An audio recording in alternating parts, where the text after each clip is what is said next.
Ignition sequence start. 6, 5, 4, 3, 2, 1, 0. Liftoff. We have a liftoff.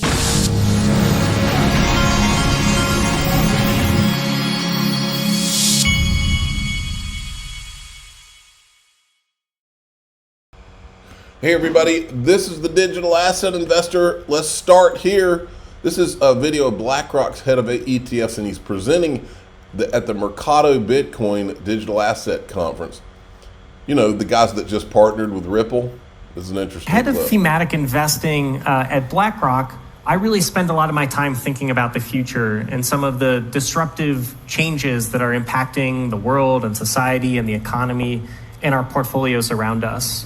Oftentimes this is about disruptive technologies. Oftentimes it's about societal changes. But what we found with blockchain and digital assets is that in some ways this is one of the fastest growing technologies we've seen in the last few years. On the right-hand side of the chart, you can see our adoption curve. This is just looking at how quickly certain assets are adopted by a society. And you can see that blockchain and digital assets are being adopted faster than major revolutions before it, whether that's the internet or whether that's cell phones. And there's a couple of reasons for this. The first reason is just we're living in a more digital economy than ever before. If we're consuming things online, streaming videos, playing video games, buying digital content, it makes sense to have digitally native assets to conduct those transactions, particularly when there's, secondly, and importantly, in a year like this year, where over half the world's population is voting for new leadership, not just the elections in the United States, in Mexico, in India, and the European Union, we're seeing more geopolitical risk than before, and in fact, declining trust in institutions, whether that's trust in government institutions for maintaining peace and order, whether that's trust in central banks in terms of keeping inflation under control. More distrust has exacerbated the need for a global monetary alternative.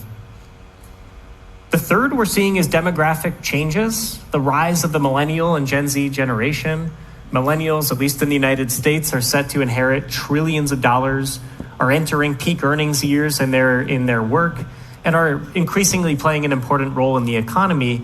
And millennials are very different from previous generations because we're the first generation to be digitally native, growing up with the internet, growing up with computers. We understand digital better than previous generations, and that means we're more likely to adopt digital currencies. And then finally, what I think has been really important to BlackRock in our journey in the digital asset space has been the maturing of the infrastructure in digital assets.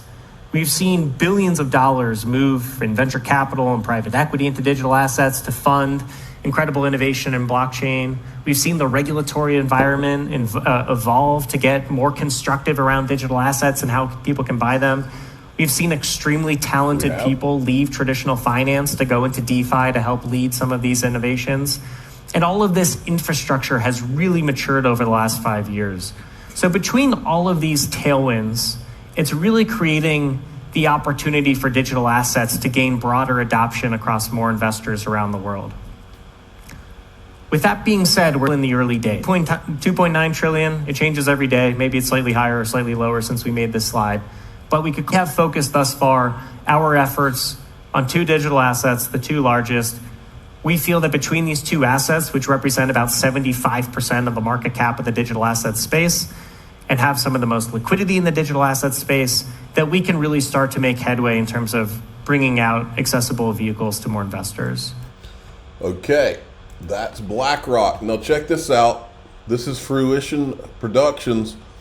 Productive day in the editing room, finished polishing the prologue of the documentary and set up an amazing cameo.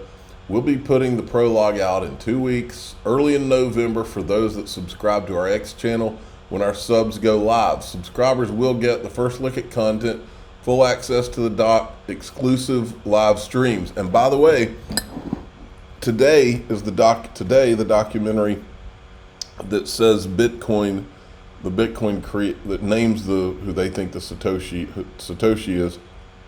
That documentary comes out today on, I believe it's HBO Max, maybe. Look, here's Ripple at permissionless. They're doing a hackathon, I guess. One of the sponsors there. Wanted to play you this clip. I'm about to show you something that should open your eyes and make you. This should open your eyes without my son having to draw you a picture of where we're going, folks. What this has all been about. When you mentioned the debt crisis and you kind of see that a couple of years out, can you talk a little bit more? She's dancing around it, but she doesn't quite realize she's dancing around it. About that, because we've spoken in the past about this controlled demolition of the financial system that you. We've talked about controlled demolition, but if you're the United States, I've said this for over 5 years now. If you're the United States, you do not leave it to chance what happens to your status as the US dollar as the world reserve currency. You plan for it decades out, because losing that status completely would be like an atom bomb going off in your country in multiple cities. It's not an option. So what would you do? I think they've had this plan for a long time. She thinks it's Bitcoin. I don't think so. I think Bitcoin might be a part of the solution, but I think I've always thought that. No, I'll just say Ripple is no ordinary company. XRP is no ordinary digital asset. Bitcoin was created by the government. You see where I'm going here? Happening, and obviously they need something for us to move to, and a lot of people, I think, at this point think, oh, CBDCs, that's not going to be a concern, at least not here in the United States, because we're going to push back, and we also have Bitcoin. But you bring up the stablecoin path that policymakers might want to take. So how will this debt? No, let's decipher this. What does everybody who looks at Bitcoin think? Oh, well, this is a libertarian movement. This is not the government. When it actually is, in my opinion. But look, we can go here, we can put our money here. Well, what are stable coins versus a CBDC? That's government creates, it's really government creates a stable coin backed by the US dollar or whatever. But they control it. Okay, that's what people would be scared of. What would they not be scared of? Private companies creating stable coins that do what the government wants it to do anyway, which is buy treasuries. Remember, right now, the problem the U.S. has had is that they're worried about China, Russia, and all these countries dumping their treasuries and killing the U.S. dollar. What if the United States owned most of its own debt? Crisis actually play out? Because one thing I've been amazed, or owned most of its own debt through private companies that contracted with it. By, especially when I look at the current economic situation globally, is we can just kick the can down the road, and as soon as there's a mini panic or it feels like we're about to hit a bust, something comes in to rush in and provide liquidity or save it, and all of a sudden we're fine. We recover, new all-time highs in the stock market. How is Okay, and then you've got, remember this, and I retweeted it and I said stable coins. This was Alan. Now on the face of this sounds ridiculous, but think about what is being done with private companies. Think about what's been allowed through Tether.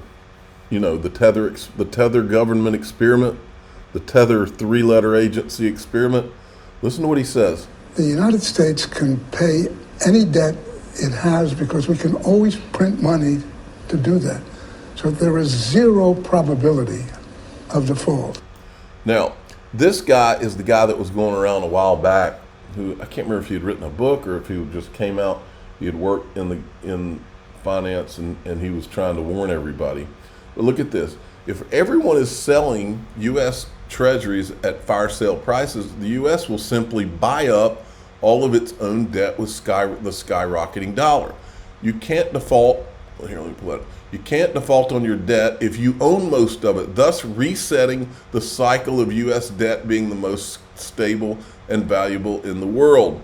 I'll play you a little bit of this guy talking. On into the memoirs of the people that were present at the meeting that planned the Federal Reserve. And so this meeting was, they basically created a financial crisis in 1907, which not many people know about. and that was used as a rationale for the imperative for creating some kind of reform in the banking system. So this group met in 1910, and from the memoirs, which I haven't reviewed, but he has, their main concern of the people in this banking cartel, that's what it was, their main concern was that the bulk of the growth in banking was outside their control.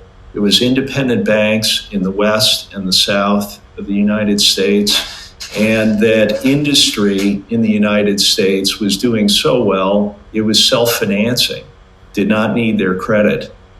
And they developed a plan to gain control over everything. Isn't that the war that we've been watching, them trying to stop Ripple and all this stuff? Is the world we're going off into where these private companies and private financial institutions have their own stable coins, and they have to, the government makes them buy X amount of treasuries, large percentage of treasuries, or makes them back the US dollar by buying treasuries and all of that? Isn't that what we're watching happen right now? But what it would, I would assume what it would do is it would disperse the power from these main banks like a JP Morgan, and it would spread out the power amongst all of these institutions. Maybe that's the reason we've been watching the fight. Maybe that's the whole reason for ETHgate. Remember this? Tether CEO, Tether is the US government's best friend. So hence, if we had 100 institutions that the US approved to create stable coins like Ripple's doing, okay, and they're all buying a large percentage of treasuries with the stable coins they create, doesn't it solve the government's problem? He says that Tether holds more US treasuries than Germany and any other competitor. You're telling me that was not a U.S. government-sponsored entity, Tether, to test what they've done? Think again, folks. This is interesting. This is Ripple's true intentions. Now make the connections to Robinhood and Bitstamp, and you will see this is coming together perfectly. You want a 4 to 5 digit XRP? This is the path we are on. This is one of my favorites from Kendra Hill back in the day that disappeared from social media. Think of the cross-border payments as a nice testing ground. You know, like Tether was a testing ground.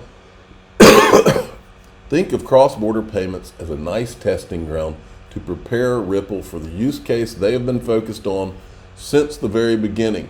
The true intentions of Ripple are to handle 100% of the transactions which take place in the derivatives market. So why do they not make this public knowledge?